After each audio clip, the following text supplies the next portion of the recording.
നമസ്കാരം. Refrigeration and air conditioning സബ്ജക്റ്റിൻ്റെ മറ്റൊരു വീഡിയോയിലേക്ക് സ്വാഗതം. ഇന്ന് ഞാനിന്നിവിടെ കഴിഞ്ഞ ക്ലാസ്സിൽ എടുത്ത ഒരു പാർട്ടിൻ്റെ കണ്ടിന്യൂഷനാണ് എടുക്കുന്നത്. ഇത് വളരെ ഇമ്പോർട്ടൻ്റ് ആയിട്ടുള്ളൊരു പാർട്ടാണ്, സെക്കൻഡ് മൊഡ്യൂളിൽ വരുന്നത്. Analysis of vapour compression refrigeration on TS and PH diagram. എക്സാമിന് ഇങ്ങനെ തന്നെ എടുത്ത് ചോദിക്കാറുണ്ട് TS ആൻഡ് PH ഡയഗ്രത്തിൽ. അപ്പോൾ നമ്മൾ വേപ്പർ കംപ്രഷൻ റെഫ്രിജറേഷൻ സിസ്റ്റം എങ്ങനെയാണ്, അതിൻ്റെ സാധാരണ ഫ്ലോ ഡയഗ്രാം എങ്ങനെയാണ്, അതിലുള്ള പാർട്സ് ഏതൊക്കെയാണെന്നൊക്കെ നമ്മൾ പഠിച്ചിട്ടുണ്ടായിരുന്നു. അതായത് compressor, condenser, expansion device, evaporator. അപ്പോൾ നമ്മൾ ഈ ഒരു ഭാഗത്തിലെ കുറച്ച് കാര്യങ്ങൾ നമ്മൾ കഴിഞ്ഞ ക്ലാസ്സിൽ പറഞ്ഞിട്ടുണ്ടായിരുന്നു. അപ്പോൾ അതിൻ്റെ കണ്ടിന്യൂഷൻ ആയതുകൊണ്ട് തന്നെ ഞാൻ പറയുകയാണ്. ഇതിലിപ്പോൾ നമുക്കറിയാം TS ആൻഡ് PH ഡയഗ്രത്തിലാണ് റെപ്രസെൻറ്റ് ചെയ്യാൻ പറഞ്ഞിട്ടുള്ളത്. അപ്പോൾ നമ്മൾ ആദ്യം എന്താണ് ചെയ്യേണ്ടത്? TS ആൻഡ് PH ഡയഗ്രാം വരക്കുവാണ് വേണ്ടത്. ഈ കംപ്രസറും കണ്ടൻസറും എക്സ്പാൻഷൻ ഡിവൈസും ഇവോപ്പറേറ്ററും ഇതിനുള്ളിലൂടെയൊക്കെ നമ്മൾ റെഫ്രിജറൻറ്റ് പോകുന്ന സമയത്തിൽ അതിന് ടെമ്പറേച്ചറിനും അതിൻ്റെ എൻട്രോപ്പിക്കും അല്ലെങ്കിൽ അതിൻ്റെ പ്രഷറിനും അതിൻ്റെ എൻതാൽപ്പിക്കും ഒക്കെ എന്തൊക്കെ ചേഞ്ച് വരുന്നു എന്നാണ് നമ്മളിവിടെ നോക്കുന്നത്. അപ്പോൾ നമ്മളിത് ആദ്യം ചെയ്യുന്നതിന് മുന്നേ തന്നെ നമ്മളൊരു അസംഷനിലൂടെയാണ് ഇത് ചെയ്തു തുടങ്ങുന്നത്. അപ്പോൾ ആദ്യ അസംഷൻ എന്താ? This cycle is drawn on the assumption that refrigerant come out as saturated liquid from the condenser and saturated vapour from the evaporator. ഇതിൽ പറയുന്നത് എന്താണെന്ന് വെച്ചാൽ റെഫ്രിജറൻറ്റ് കം ഔട്ട് ചെയ്യുന്നത് saturated liquid from the condenser എന്നാണ്. അപ്പോൾ നമ്മൾ അങ്ങനെ വെച്ചാൽ നമ്മളിപ്പോൾ ഈ TS ഡയഗ്രത്തിലൊക്കെ നമ്മളിപ്പോൾ ഈ കർവ് വരയ്ക്കുന്ന സമയത്ത് ഇത്രയും ഒരു പാർട്ട് സാച്ചുറേഷൻ ലിക്വിഡ് ലൈനാണെന്ന് നമുക്കറിയാം, ഇത്രയും ഒരു പാർട്ട് സാച്ചുറേറ്റഡ് വേപ്പർ ലൈനാണ്. അപ്പോൾ ഇതിൽ പറഞ്ഞിട്ടുള്ളത് സാച്ചുറേറ്റഡ് ലിക്വിഡ് ആയിട്ടാണ് കണ്ടൻസറിൽ നിന്ന് പുറത്തോട്ട് പോകുന്നതെന്നാണ്. അപ്പോൾ നമുക്ക് നോർമലി അറിയാം എങ്ങനെയാണ് TS ഡയഗ്രവും PH ഡയഗ്രവും ഒക്കെ എങ്ങനെയാണ് ഉണ്ടാവുക. കാർനോട്ട് സൈക്കിളിൻ്റെ ഒക്കെ നമ്മൾ പറഞ്ഞല്ലോ, റിവേഴ്സ്ഡ് കാർനോട്ടിലൊക്കെ പറയുമ്പോൾ 1 to 2 എന്ന് പറഞ്ഞാൽ കംപ്രഷൻ ആയിരുന്നു, 2 to 3 എന്ന് പറഞ്ഞാൽ കണ്ടൻസേഷൻ ആയിരുന്നു, 3 to 4 എന്ന് വെച്ചാൽ എക്സ്പാൻഷൻ ആയിരുന്നു, 4 to 1 എന്താ ഇവോപ്പറേഷൻ ആണ്. അപ്പോൾ ഇവിടെ പറയുന്നത് 3യിൽ നിന്ന്, അതായത് കണ്ടൻസറിൽ നിന്ന് വരുന്ന റെഫ്രിജറൻറ്റ് സാച്ചുറേറ്റഡ് ലിക്വിഡ് ആയിട്ടാണ് ഉള്ളത്. അപ്പം 2 to 3 എന്ന് പറഞ്ഞ ഈ പ്രോസസ്സിൻ്റെ എൻഡിൽ ഏത് സ്റ്റേറ്റിലുണ്ടാവുക? സാച്ചുറേറ്റഡ് ലിക്വിഡിലാണ് നമ്മുടെ വേപ്പർ ഉള്ളത്. അപ്പം നമ്മൾ ഈ സാച്ചുറേറ്റഡ് ലിക്വിഡ് ലൈനിൽ തട്ടിച്ചിട്ട് വേണം വരക്കാൻ, നമ്മൾ 3 എന്ന് പറയുന്ന പോയിന്റ് വരക്കാൻ. പിന്നെയുള്ള എന്താ? ഇവോപ്പറേറ്ററിൽ നിന്ന് വരുന്നത് സാച്ചുറേറ്റഡ് വേപ്പർ ആയിട്ടാണെന്നാണ് പറഞ്ഞിട്ടുള്ളത്. അതായത് നമ്മുടെ ഇവോപ്പറേറ്ററിൽ നിന്ന് വരുന്നത്, ഇവിടെയാണ് നമ്മുടെ ഇവോപ്പറേഷൻ നടക്കുക. ഇവോപ്പറേഷൻ നിന്ന് വരുന്നതെന്ന് പറഞ്ഞാൽ ഇവോപ്പറേഷൻ്റെ ഔട്ടായിട്ട് വരുന്നത് ഈ ഒരു 1 എന്ന് പറയുന്ന പോയിൻ്റാണ്. അപ്പോൾ അത് സാച്ചുറേറ്റഡ് വേപ്പർ ആയിട്ട്, അതായത് നമ്മുടെ ഈ സാച്ചുറേറ്റഡ് വേപ്പർ ലൈനിൽ ഇവിടെ തട്ടിയിട്ടാണ് നമ്മൾ 1 വരക്കേണ്ടതെന്നാണ് പറയുന്നത്. അപ്പം ചിലതിൽ കണ്ടീഷൻസൊക്കെ മാറും. നിങ്ങളിപ്പോൾ പ്രോബ്ലം ചെയ്യുന്ന സമയത്ത് നിങ്ങൾക്ക് ഓരോ കണ്ടീഷൻസ് കാണാം. പക്ഷേ ഇവിടെ നമ്മളിപ്പോൾ സാച്ചുറേറ്റഡ് വേപ്പർ അല്ലെങ്കിൽ ഡ്രൈ സാച്ചുറേറ്റഡ് വേപ്പർ ആ ഒരു സ്റ്റേറ്റിലാണ് നമ്മൾ ചിന്തിക്കേണ്ടത്. അപ്പോൾ അങ്ങനെയാണ്. അപ്പോൾ നമുക്ക് ഫിഗർ വരക്കാം. പിന്നെ ഈ ഒരു കണ്ടീഷൻ കിട്ടിയാൽ ബാക്കി നമ്മൾ വരക്കുമ്പോൾ നമുക്കറിയാം ഇവിടെ സാച്ചുറേറ്റഡ് വേപ്പർ ലൈനിൽ മുട്ടിയെങ്കിൽ എന്തായാലും ഈ ഒരു 1 to 2 എന്ന് പറയുന്ന പ്രോസസ്സ് എന്താ? ഐസെൻട്രോപ്പിക് പ്രോസസ്സാണ്. എൻട്രോപ്പി സെയിം ആണ്. അപ്പോൾ നമ്മളിത് നേരെ മുകളിലോട്ടേക്ക് നീട്ടി വെർട്ടിക്കലായിട്ട് വരച്ചേ പറ്റുള്ളൂ. അപ്പോൾ അത് ഐസെൻട്രോപ്പിക് സ്റ്റേറ്റിലായി. അപ്പോൾ പിന്നെ നമ്മൾ എന്ത് ചെയ്യണം? അപ്പോൾ ഈ ഒരു സ്റ്റേറ്റ് എന്ന് വെച്ചാൽ നമുക്ക് മനസ്സിലാവും ഈ സാച്ചുറേറ്റഡ് വേപ്പർ ലൈനിൻ്റെ റൈറ്റ് സൈഡിലോട്ടേക്കാണ് നമ്മുടെ ഈ 2 എന്ന് പറയുന്ന പോയിന്റ് വന്നിട്ടുള്ളത്. അതായത് കംപ്രഷന് ശേഷം നമ്മുടെ റെഫ്രിജറൻറ്റ് ഈ സാച്ചുറേറ്റഡ് വേപ്പറിൽ നിന്നും അല്ലെങ്കിൽ ഡ്രൈ സാച്ചുറേറ്റഡ് വേപ്പർ സ്റ്റേറ്റിൽ നിന്നും ഒരു സൂപ്പർ ഹീറ്റഡ് ആയിട്ടുള്ള സ്റ്റേറ്റിലോട്ടേക്ക് മാറി. അതായത് വീണ്ടും അതിനെ ചൂടാക്കുമ്പോൾ അല്ലെങ്കിൽ കംപ്രസ് ചെയ്യുക എന്ന് വെച്ചാൽ ടെമ്പറേച്ചർ ഇൻക്രീസ് നടക്കുന്നുണ്ടല്ലോ. അപ്പോൾ ഹൈ ആയിട്ടുള്ള ഒരു സൂപ്പർ ഹീറ്റഡ് സ്റ്റേറ്റിലോട്ടേക്ക് മാറി. അതാണ് 2. പക്ഷേങ്കിൽ ഇവിടെ ഈ കംപ്രഷൻ കഴിഞ്ഞിട്ടുള്ള പ്രോസസ്സ് എന്താ? കണ്ടൻസേഷനാണ്. അപ്പോൾ നമ്മൾ എന്ത് ചെയ്യണം? ഇതിൻ്റെ ടെമ്പറേച്ചർ ചെറുങ്ങനെ കുറയണം അല്ലേ? അപ്പോൾ നമ്മൾ എന്ത് ചെയ്യാന്ന് വെച്ചാൽ കണ്ടൻസേഷൻ ചെയ്യുമ്പോൾ ഇത് 2ൽ നിന്നും 3യിലോട്ടേക്ക് കുറയുവാണ് ചെയ്യുന്നത്. അപ്പോൾ 2ൽ നിന്നും 3യിലോട്ടേക്ക് കുറയുമ്പോൾ എന്തായാലും ഇവിടെ ഒരു നമ്മുടെ സാധാരണ 2 എന്ന് പറഞ്ഞാൽ ഇവിടെയാണ് ഉണ്ടാവാറ്. പക്ഷേങ്കിൽ നമ്മളിപ്പോൾ ഈ ഒരു ഡ്രൈ സാച്ചുറേറ്റഡ് വേപ്പറായിട്ടാണ് പുറത്തോട്ട് വരുന്നുള്ളതുകൊണ്ട് ഈ 2 ഇവിടെ എത്തി. അപ്പോൾ നമ്മളിതിങ്ങനെ ഇങ്ങോട്ടേക്ക് എടുക്കുമ്പോൾ പിന്നെ നമുക്ക് ഈ 2' എന്ന് പറയുന്നൊരു പോയിന്റ് കൂടി ഇവിടെ സാച്ചുറേറ്റഡ് ലിക്വിഡ് ലൈനിൽ കിട്ടുന്നുണ്ട്. ഇതെല്ലാം നിങ്ങൾ എടുക്കുന്നത് എന്തിനാണെന്ന് വെച്ചാൽ ഈ ഒരു 2' ഉണ്ടായാലേ നമുക്ക് 2 കിട്ടുള്ളൂ. നമുക്കിപ്പോൾ COP കണ്ടുപിടിക്കലാണ് നമ്മൾ അൾട്ടിമേറ്റ് എയിം എന്ന് പറയുന്നത്. അപ്പോൾ നമ്മൾ അതിലോട്ടേക്ക് എത്താനാണ് നോക്കുന്നത്. നിങ്ങൾ ഈ ഒരുപാട് കൺസെപ്റ്റ് ഒന്നും ഇല്ലെങ്കിലും നിങ്ങൾ ഈ ഫിഗർ രണ്ടും കറക്റ്റായിട്ട് വൃത്തിയിൽ വരച്ച് പഠിക്കാം. നമുക്കറിയാം 2 to 3 എന്ന് പറഞ്ഞാൽ എന്താണ്? കണ്ടൻസേഷനാണ്. ഇവിടെയും നമ്മൾ നേരത്തെ പറഞ്ഞ പോലെ തന്നെ എന്താണ്, 3-ലെത്തുമ്പോൾ സാച്ചുറേറ്റഡ് ലിക്വിഡായിട്ടാണ് വരുന്നത്. അപ്പോൾ ഈ ഒരു പോയിന്റിൽ തട്ടി. ദെൻ 3 to 4 നമുക്കറിയാം. 3 to 4 എന്താ, ഇവിടെ നോക്കിയ ടെമ്പറേച്ചർ എന്ത് ചെയ്യുന്നുണ്ട്, 3 to 4 കുറയുന്നുണ്ട്. എക്സ്പാൻഷനാണ് നടക്കുന്നത്, എക്സ്പാൻഡ് ചെയ്യുക. അപ്പോൾ ടെമ്പറേച്ചർ കുറയുന്നുണ്ട്, എൻതാൽപ്പി കുറച്ച് കൂടുന്നുണ്ട്. എൻതാൽപ്പി അല്ല, എൻട്രോപ്പി കുറച്ച് കൂടുന്നുണ്ട്. എൻതാൽപ്പി നോക്കണമെങ്കിൽ എന്ത് ചെയ്യണം, ഈ pH ഡയഗ്രം നോക്കണം. P പ്രഷറും H എൻതാൽപ്പിയും. അപ്പോൾ നമ്മൾ ഇത്രയും നേരം പറയുന്നത് TS ഡയഗ്രാണ്. ഇത് രണ്ടും ഒരേ സാധനത്തിൻ്റെ 2 ഡയഗ്രാം വെച്ച് റെപ്രസെൻറ്റ് ചെയ്യുന്നതാണ് നമ്മുടെ റെഫ്രിജറൻറ്റിൻ്റെ. അപ്പോൾ ഈ 3 to 4 എന്ന് പറയുന്ന പ്രോസസ്സിൽ എന്തൊക്കെ സംഭവിക്കും, ടെമ്പറേച്ചർ കുറച്ച് കുറയും, എൻട്രോപ്പി എന്ത് ചെയ്യുന്നുണ്ട്, കൂടുകയാണ് ചെയ്യുന്നത്. എന്നാൽ എൻതാൽപ്പി എന്താ ചെയ്യുന്നത്, കോൺസ്റ്റൻ്റ് ആണ്. 3 to 4 എന്ന് വെച്ചാൽ ഐസെൻതാൽപ്പിക് പ്രോസസ്സാണ്, എൻതാൽപ്പി കോൺസ്റ്റൻ്റ് ആണ്. പിന്നെ എന്താണ്, പിന്നെ പ്രഷറിൻ്റെ കേസിൽ എന്താണ് ചെയ്യുന്നത്, പ്രഷർ കുറയുകയാണ് ചെയ്യുന്നത്. P3-യിൽ നിന്നും P4-ലോട്ടേക്ക് കുറയുന്നു. അതാണ് നമ്മുടെ എക്സ്പാൻഷൻ എന്ന് പറഞ്ഞാൽ. പിന്നെ ഈ 4 to 1 എന്താ, 4 to 1 നമുക്കറിയാം ഇവോപ്പറേഷനാണ്, അല്ലെങ്കിൽ റെഫ്രിജറേറ്റിംഗ് എഫക്റ്റ് സംഭവിക്കുന്ന പ്രോസസ്സാണ്. ഇവിടെ എന്താ ചെയ്യുക, ഇവിടെ നോക്കി ഇത് കോൺസ്റ്റൻറ്റ് പ്രഷറിലാണ് നടക്കുന്നത്. കോൺസ്റ്റൻറ്റ് പ്രഷറിൽ P1 = P4-ലാണ് നടക്കുന്നത്. ഈ ഒരു സമയത്ത് എന്തൊക്കെയാണ് സംഭവിക്കുന്നത്, എൻട്രോപ്പി കൂടുന്നുണ്ട് അല്ലേ, എൻട്രോപ്പി കൂടുന്നുണ്ട്, കോൺസ്റ്റൻറ്റ് പ്രഷറിലാണ് നടക്കുന്നത്. എൻതാൽപ്പിയും എന്താ ചെയ്യുന്നത്, H എന്ന് പറയുന്നത് H4-ൽ നിന്നും H1-ലോട്ടേക്ക് കൂടുന്നുണ്ട്. അപ്പോൾ നമ്മൾ ഇത്രയും കാര്യങ്ങൾ ഒന്ന് ബേസിക്കായിട്ട് നമ്മൾ മനസ്സിലാക്കി വെക്കുക. അപ്പോൾ ആദ്യം നമ്മൾ TS ഡയഗ്രാം വരക്കാൻ പഠിക്കുക. പിന്നെ ഈ അസംഷൻ പറയുക, അസംഷൻ പറഞ്ഞിട്ടാണ് TS ഡയഗ്രാം വരക്കുക. ഇനി നമ്മൾ കണ്ടുപിടിക്കാൻ പോകുന്നത്, നമുക്ക് എന്താണ് കണ്ടുപിടിക്കേണ്ടത്, ഇത് വെച്ച് COP ആണ് കണ്ടുപിടിക്കേണ്ടത്. COP കണ്ടുപിടിക്കുക എന്ന് വെച്ചാൽ നമുക്ക് എന്ത് വേണം, COP = refrigerating effect divided by work done ആണെന്ന് അറിയാം. അപ്പോൾ റെഫ്രിജറേറ്റിംഗ് എഫക്റ്റ് എങ്ങനെയാണ് കണ്ടുപിടിക്കുക, റെഫ്രിജറേറ്റിംഗ് എഫക്റ്റ് എന്ന് വെച്ചാൽ നമുക്കറിയാം, റെഫ്രിജറേറ്റിംഗ് എഫക്റ്റ് എവിടെയാണ് സംഭവിക്കുക, ഈ 4 to 1 എന്ന് പറഞ്ഞ ഈ സ്ഥലത്താണ് ചെയ്യുന്നത്. അപ്പോൾ റെഫ്രിജറേറ്റിംഗ് എഫക്റ്റ് കാണിക്കുന്നത്, അതിൻ്റെ ഇക്വേഷൻ വരുന്നത് H1 - H4, അങ്ങനെയാണ് റെഫ്രിജറേറ്റിംഗ് എഫക്റ്റിൻ്റെ ഇക്വേഷൻ വരിക. വർക്ക് ഡണ്ണോ H2 - H1. അപ്പോൾ നമ്മൾ അതാണ് കണ്ടുപിടിക്കേണ്ടത്. അതിലെ ഈ H1 കണ്ടുപിടിക്കണം, H4 കണ്ടുപിടിക്കണം, H2 കണ്ടുപിടിക്കണം, H1 കണ്ടുപിടിക്കണം. ഇതിൽ നമുക്ക് H1 ഡയറക്റ്റ് ആയിട്ട് കിട്ടും. കാരണം എന്താ, ഡ്രൈ സാച്ചുറേറ്റഡ് സ്റ്റേറ്റ് ആയതുകൊണ്ട് ഈ 1 എന്ന് പറയുന്നുള്ള പോയിൻ്റ് എന്താ, ഈ സാച്ചുറേറ്റഡ് വേപ്പർ ലൈനിലാണ് തട്ടിയിരിക്കുന്നത്. അപ്പോൾ നമുക്ക് എന്ത് ചെയ്യാൻ പറ്റും, നമ്മുടെ ആ ഒരു ടേബിൾ വെച്ചിട്ട് നമുക്ക്, അല്ലെങ്കിൽ നമ്മുടെ ക്വസ്റ്റ്യനിൽ നമുക്ക് 1 കിട്ടും. അല്ലെങ്കിൽ ഇപ്പോൾ നമുക്ക് ക്വസ്റ്റ്യനിൽ പർട്ടിക്കുലർ ടെമ്പറേച്ചർ തന്നു, ഒരു റെഫ്രിജറൻറ്റിൻ്റെ പേരും തന്നു. അപ്പോൾ നമ്മൾ ആ ചാർട്ട്, റെഫ്രിജറേറ്റിംഗ് ചാർട്ട് എടുത്തിട്ട് നോക്കുകയാണെങ്കിൽ ആ ഒരു റെഫ്രിജറൻറ്റിൻ്റെ ആ ഒരു പിന്നെ ടെമ്പറേച്ചറിൽ, പർട്ടിക്കുലർ ടെമ്പറേച്ചറിലുള്ള H1-ഉം S1-ഉം അതൊക്കെ നമുക്ക് കണ്ടുപിടിക്കാൻ പറ്റും. അപ്പോൾ H1-ഉം നമുക്ക് കിട്ടും, S1-ഉം നമുക്ക് കിട്ടും.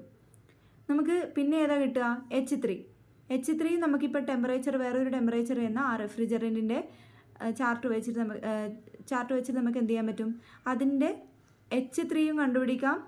പിന്നെ എന്താ കണ്ടുപിടിക്കുക, പിന്നെ S3-യും കണ്ടുപിടിക്കാം. അപ്പോൾ അങ്ങനെയുള്ള കാര്യങ്ങൾ നമുക്ക് കണ്ടുപിടിക്കാൻ പറ്റും. ഇതിൽ നമുക്ക് വേണ്ടത് H4 ആണ്. നമുക്കറിയാം 1 to 2 എന്ന് പറഞ്ഞ പ്രോസസ്സ് ഐസെൻട്രോപ്പിക് പ്രോസസ്സാണ്, 2 to 3 എന്ന് വെച്ചാൽ കോൺസ്റ്റൻറ്റ് പ്രഷർ പ്രോസസ്സാണ്, 3 to 4 ഐസെൻതാൽപ്പിക് പ്രോസസ്സാണ്. അപ്പോൾ അതുകൊണ്ട് തന്നെ എന്താണ്, 3-യുടെയും 4-ൻ്റെയും എൻതാൽപ്പി സെയിം ആണ്. നമുക്ക് H ആണ് കണ്ടുപിടിക്കേണ്ടത്.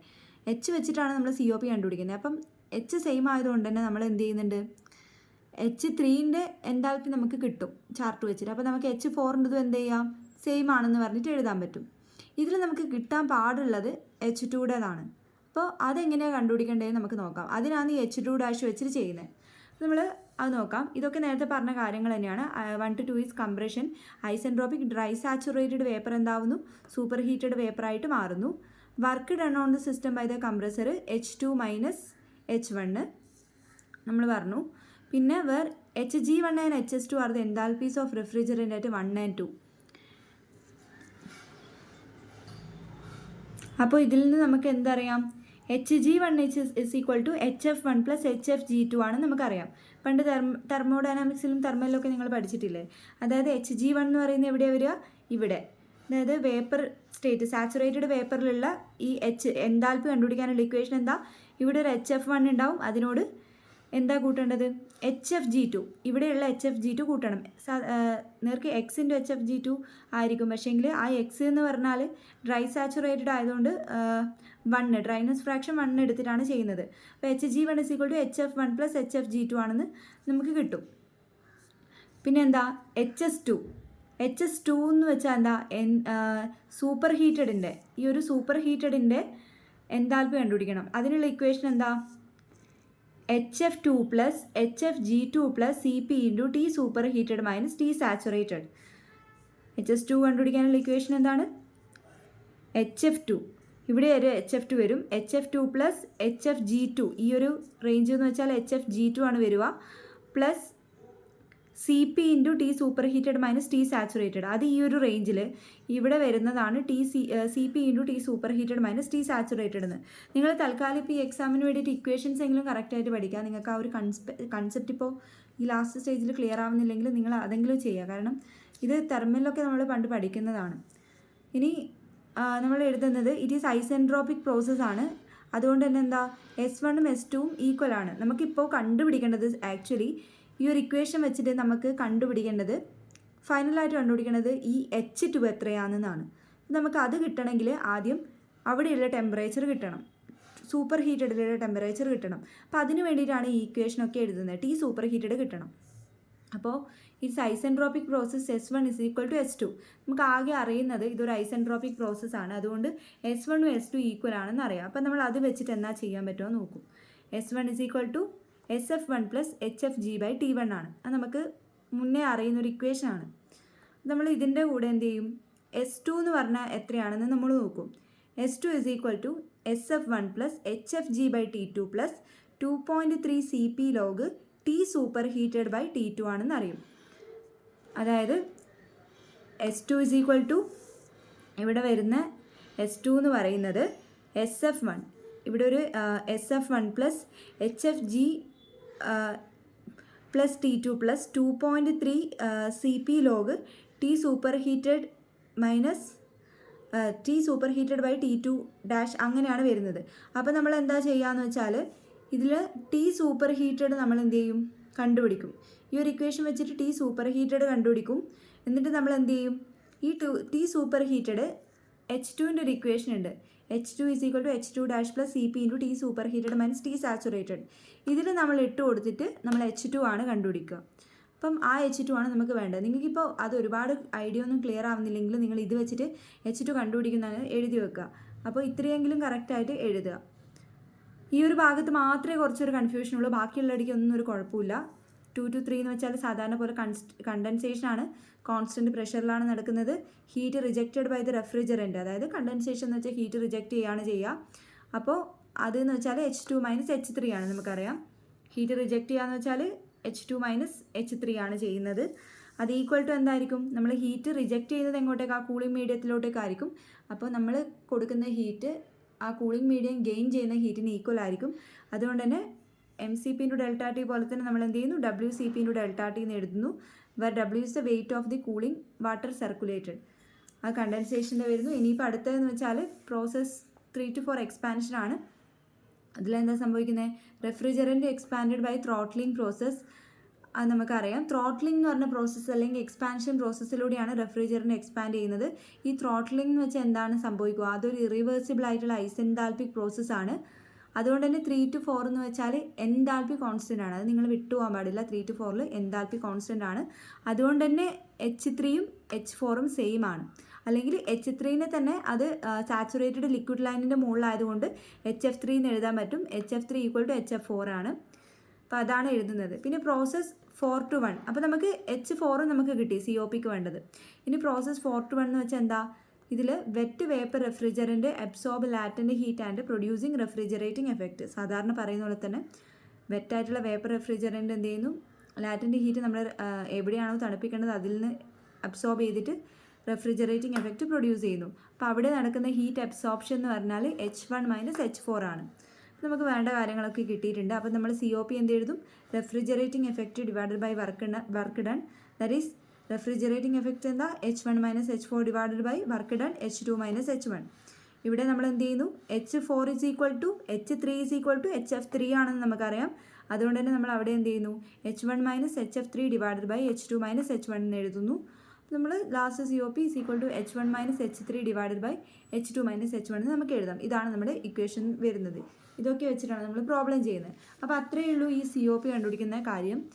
ചെറിയൊരു കൺഫ്യൂഷൻ ഉണ്ടാവും, പക്ഷേ കുഴപ്പമൊന്നുമില്ല, പെട്ടെന്ന് എഴുതാൻ പറ്റും. ഇത് കറക്റ്റായിട്ട് എഴുതിയിട്ട് വേണം നിങ്ങൾ ആ മാർക്ക് വാങ്ങാൻ വേണ്ടിയിട്ട്. പിന്നെ ഇതിൽ വരുന്നൊരു ഭാഗമാണ് പിന്നെ ഡിഫറെൻറ്റ് ടൈപ്സ് ഓഫ് റെഫ്രിജറേഷനിൽ വരുന്ന ഒരു വെറ്റ് കംപ്രഷൻ റെഫ്രിജറേഷനും ഡ്രൈ കംപ്രഷൻ റെഫ്രിജറേഷനും ഉണ്ട്. അത് രണ്ട് റെസിപ്രോക്കേറ്റിംഗ് കംപ്രസറിലും സെൻട്രിഫ്യൂഗൽ കംപ്രസർ യൂസ് ചെയ്യുമ്പോഴും ഉള്ള രീതിയിലാണ് ഇത് കൊടുത്തിട്ടുള്ളത്. അപ്പോൾ റെസിപ്രോക്കേറ്റിംഗ് കംപ്രസർ ആകുമ്പോൾ നമുക്കറിയാം വെറ്റ് കംപ്രഷൻ എന്ന് പറഞ്ഞാൽ എന്തായിരിക്കും, ഇവോപ്പറേറ്ററിൻ്റെ പുറത്തോട്ട് വരുന്ന റെഫ്രിജറൻറ്റിന് കുറച്ച് വെറ്റ് കണ്ടീഷൻ കൂടി ഉണ്ടാവും. അതായത് മൊത്തം ഡ്രൈ ആവില്ല, അതായത് മുഴുവൻ ലാറ്റൻ്റ് ഹീറ്റും വലിച്ചെടുത്തിട്ട് നമ്മുടെ ലിക്വിഡ് റെഫ്രിജറൻറ്റ് മൊത്തമായിട്ട് വേപ്പറായിട്ട് മാറില്ല. ചെറിയൊരു ഭാഗം എന്തുണ്ടാവും, ലിക്വിഡായിട്ട് തന്നെ ഉണ്ടാവും. അപ്പോൾ അതെന്തൊക്കെയാണ് പ്രശ്നങ്ങൾ ഉണ്ടാക്കുന്നത്, ഇതൊരു ഇൻകംപ്ലീറ്റ് ആയിട്ടുള്ള ഇവോപ്പറേഷനാണ് കാണിക്കുന്നത്. അതുകൊണ്ട് തന്നെ എന്താവാം, ഒരു റെസിപ്രോക്കേറ്റിംഗ് കംപ്രസറിൻ്റെ കേസിൽ ലിക്വിഡ് റെഫ്രിജറൻറ്റ് ചിലപ്പോൾ ട്രാപ്പ് ചെയ്തു പോവാം, ഹെഡ് ഓഫ് ദ സിലിണ്ടറിൽ ട്രാപ്പ് ചെയ്തു പോവാം. എന്നിട്ട് അത് നമ്മുടെ കംപ്രസറിൻ്റെ വാൽവിനെയൊക്കെ ഡാമേജ് ചെയ്യാം. പിന്നെയുള്ളത് liquid drop present in the wet refrigerant may wash away by the lubricating oil from the wall of the compressor cylinder. അപ്പോൾ നമ്മുടെ ലൂബ്രിക്കേറ്റിംഗ് ഓയിൽ ഉണ്ടാവും അല്ലേ കംപ്രസറിൻ്റെ മുകളിലൊക്കെ, അത് ഈ ലിക്വിഡായിട്ടുള്ള റെഫ്രിജറൻറ്റ് ചിലപ്പോൾ വാഷ് അവേ ചെയ്യും. അപ്പോൾ നമുക്ക് വെയർ ആൻഡ് ടയർ ഒക്കെ ഉണ്ടാവും. അതാണ് ഈ വെറ്റ് കംപ്രഷൻ വരുന്നത്.